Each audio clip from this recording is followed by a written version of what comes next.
Welcome to this brief video on the Chinese herbal formula called the 4-substance decoction, or Si Wu Tang in Chinese. This is a basic formula that is often prescribed for women in China. By basic, I mean that the 4 herbs will be the principal herbs of the final prescription prescribed for the patient, together with other herbs specific for the patient's condition. I think this formula is a good starting point for appreciating Chinese herbal medicine. Students of Chinese medicine usually start by learning Ma Huang Tang and Guizhi Tang, formulas which are more difficult to understand and can easily be misunderstood. This formula is commonly used to treat painful menstruation or dysmenorrhea. It is also used for amenorrhea or scanty menstruation. Chinese doctors have always paid attention to menstruation as an important indicator of women's health and fertility. Most texts state that Si Wu Tang was first noted in a 12th century Song dynasty text, the Pharmacopoeia of the Taiping Welfare Dispensary Bureau. But it may well originally be derived from a 3rd century formula, Xiong Gui Jiaowai Tang, which appears in the Essential Prescriptions from the Golden Cabinet, written by Zhang Zhongjing. This version of the formula has indications in line with currently accepted opinions on the actions of Si Wu Tang. Si Wu Tang has always been a popular formula and was very often prescribed by the famous doctor Ye Tianshi. Chinese herbal medicine formulas are arranged in categories, and Si Wu Tang is classified under the category of tonifying or nourishing formulas. Within the category of tonifying formulas, there are 6 subcategories according to which aspect of the body will be nourished. Specifically, Si Wu Tang is a blood tonifying formula. We will look more closely at the TCM notion of blood and blood nourishment in future videos, but for the time being we will stay with an intuitive idea of this property. Si Wu Tang, or the 4-substance decoction, has probably the most prosaic name of all Chinese formulas. Wu just means a thing, substance or matter. Tang means decoction, but it also means soup, and indeed a decoction is very much a soup, made out of herbs that are boiled in water for a certain amount of time. The actions of this formula are acknowledged to be to nourish and regulate the blood, to regulate menstruation, and to move stagnation.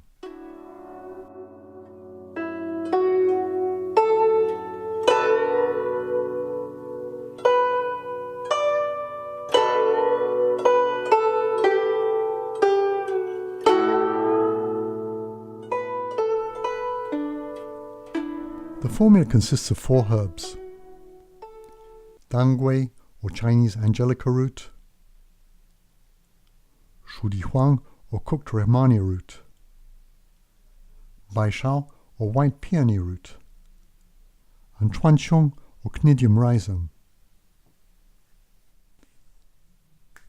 This table shows the 4 ingredients with the relevant Chinese characters, the corresponding pinyin, which is the commonly accepted transliteration in mainland China, the unique Latin name, and the common English name.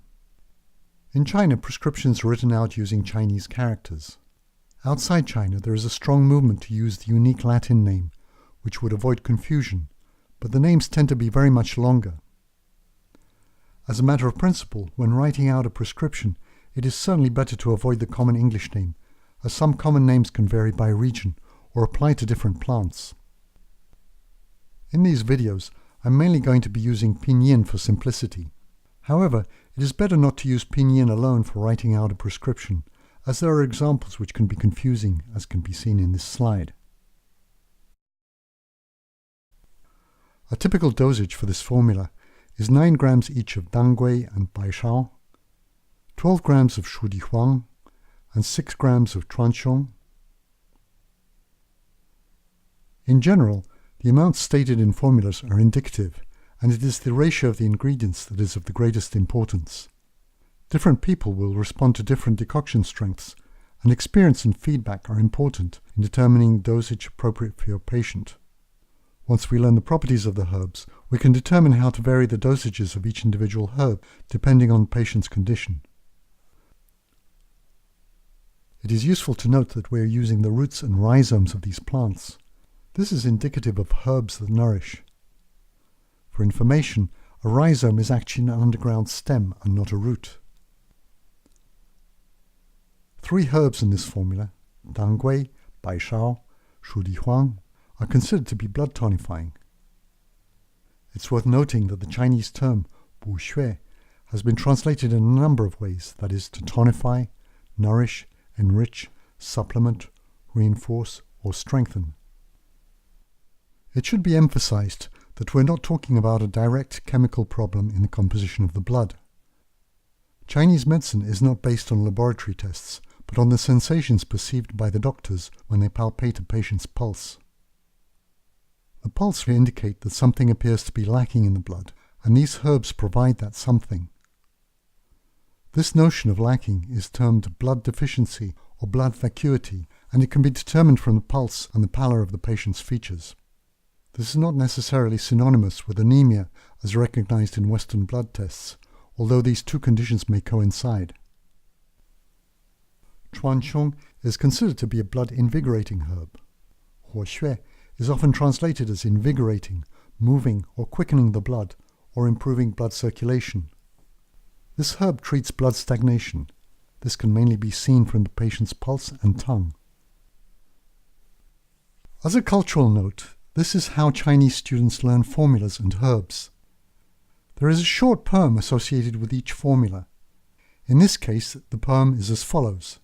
四物熟地归韶兄，补血调血此方宗，营血虚治诸多症，加减运用贵变通。 Chinese education emphasizes learning texts by heart, and poems such as these are a big help to Chinese students to master hundreds of formulas. This poem gives both the ingredients of the formula, 四物熟地归韶兄， its actions, 补血调血此方宗。 and under which conditions it should be used. As you can see, the Chinese language is very terse, which facilitates abbreviations and enables students to learn these properties more easily.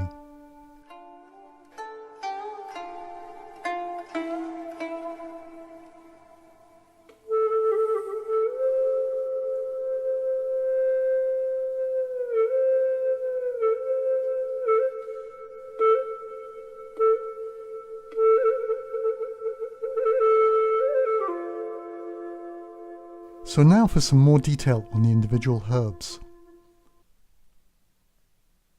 Dangui is Chinese angelica root and has been known for a while in the West under a number of spellings. It has an oily texture and tends to be cut into longer thin strips. Its properties are sweet, acrid and warm. It is associated with the heart, liver and spleen channels. You'll remember from the 5 transformation diagram that the sweet property is associated with the spleen channel. The characteristics of dangui are that it both tonifies and invigorates the blood, with more emphasis on tonification. And it also regulates menstruation and alleviates or stops pain.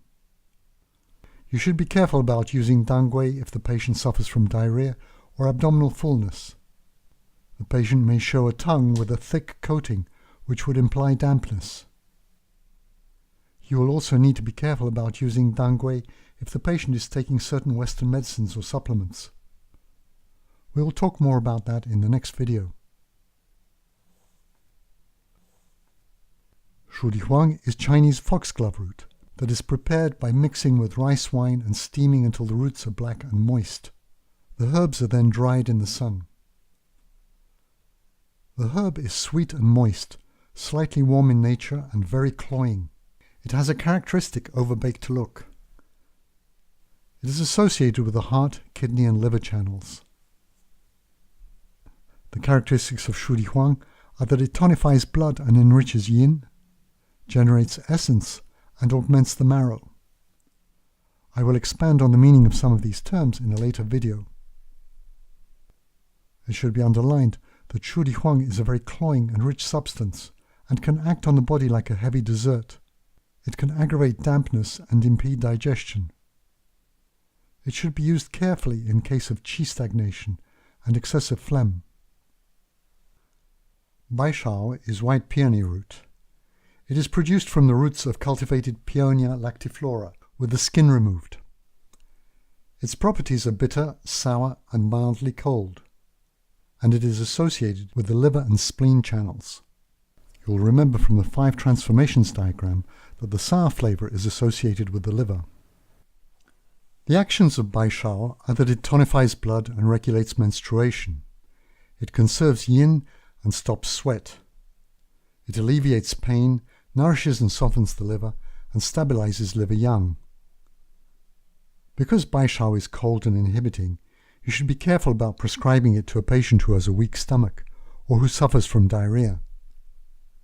It should not be prescribed for very long periods. Chuanqiong is Sichuan lovage root or cnidium root. The Chuan in its name associates it with the province Sichuan. It has a characteristic irregular shape with a darker margin. Its properties are acrid and warm, and it is associated with the liver, gallbladder, and pericardium channels. Its key characteristics are that it invigorates the blood, promotes the movement of qi, and expels wind. It is very often used to treat headaches. Chuanqiong should be used with great care during pregnancy, or if the patient bleeds easily or has profuse menses. It should not be used in cases of yin deficiency, where there is general dryness and the patient has a red, dry tongue. If we look at a summary of the herbs in the formula, we see that the mixture of herbs is mildly warming and has 2 herbs that are sweet and 2 that are acrid, contributing to its blood-nourishing and blood-moving characteristics. If we look at the organs and channels associated with the herbs, we see that all the herbs are associated with the liver. The importance of this association will be discussed in a future video. We can look at Dangui and Chuanqiong as paired herbs. Dangui is mainly associated with blood tonification or nourishment, and Chuanqiong is mainly associated with blood movement or invigoration. Dangui is somewhat oily in texture and tends to moisturize. The dryness of Chuanqiong balances the somewhat greasy texture of Dangui.